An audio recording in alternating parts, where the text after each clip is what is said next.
Bonjour ou bonsoir à ceux ou celles qui regardent cette vidéo, je me prénomme Scarlet Venom. Et comme promis, on parle d'Arcy. Avant, deux choses. Premièrement, le personnage a seulement 11 secondes de temps d'apparition dans le film, et du coup je vais broder à mort. Et deuxièmement, on va possiblement être sur une vidéo plus courte que prévu, mais c'est pas certain. Maintenant, on peut commencer.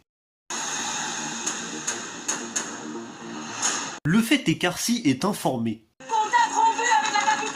C'est un détail, mais c'est pas souvent qu'on a le personnage d'Arcy qui gère les communications de bots en lien avec la capitale, que suppose être cette de bots, c'est-à-dire Yakon.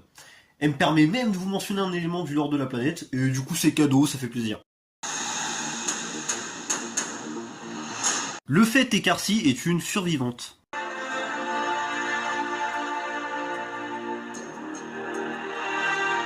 En soi, on n'a pas d'information de qui s'est écrasé sur Terre, puisque la scène se coupe en montrant les capsules arrivant sur la planète. Et en 2023 arrive Rise of the Beast, qui je le rappelle est la suite de ce film. Arcy fait donc son retour pour mon plus grand plaisir.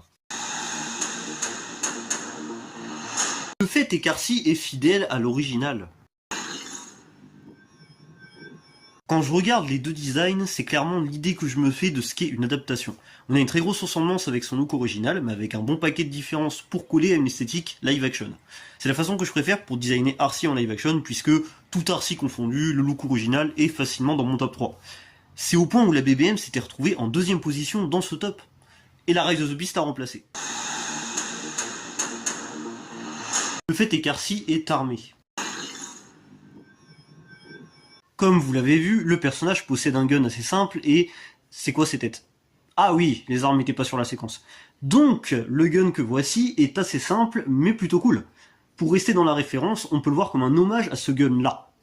Par ailleurs, sa figurine Studio Series en possède deux, et ils peuvent même se mettre à l'arrière du mode véhicule pour servir de propulseur. Mais c'est carrément cool! Le fait est qu'Arcy porte son insigne. Ça, c'est le fact le plus évident, je parle anglais, t'as vu, mais je rappelle qu'elle est une Autobot. Voici notamment la preuve qui est son insigne se trouvant sur sa poitrine. Tu ne m'auras pas, je te regarde dans les yeux. Le fait est qu'Arcy est une 4 roues.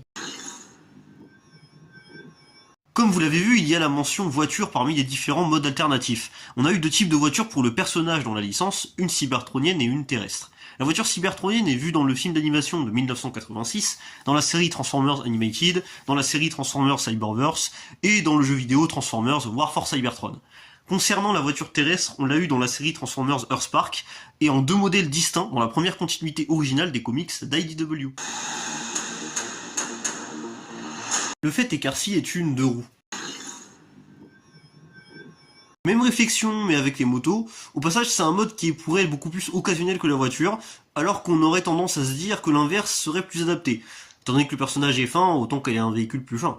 Bref, on a la moto dans la série Transformers Energon et dans la série Transformers Prime. Je fais un aparté, mais même si la Rise of the Beast niveau design est première dans mon classement, l'apparence de la botte dans Transformers Prime est clairement en deuxième position.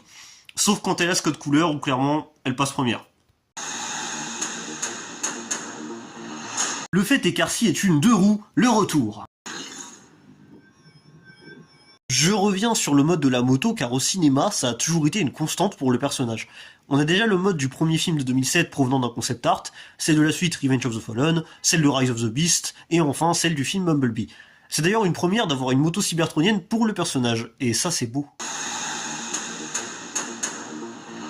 Le fait est qu'Arcy a eu une transformation surprenante.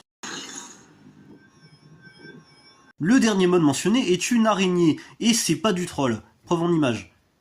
Et j'ai rien de plus à dire en fait. Le fait est qu'Arcy a un joujou. Enfin, on va parler jouets parce que c'est un peu ce pourquoi Transformers existe. Il s'avère que le personnage n'a pas eu énormément de jouets. Malgré tout, avant de parler du seul qu'elle a eu, voici une statuette à son effigie faite par FreeZero. Ce genre de bijou non transformable est clairement fait pour ceux voulant une Arcy fidèle au film au poil de détails près. Mais le joujou que je retiens du personnage est sa figurine Studio Series, que je suis toujours très fier d'avoir dans ma collection. Pour conclure, je dirais que même si j'ai parlé d'un personnage apparu seulement en caméo dans le film qui est maintenant le reboot en live action de la licence, il y a beaucoup d'infos intéressantes à savoir sur elle. De plus, Arcy étant un personnage que j'affectionne déjà beaucoup à la base, c'est toujours un plaisir. Allez, bye bye!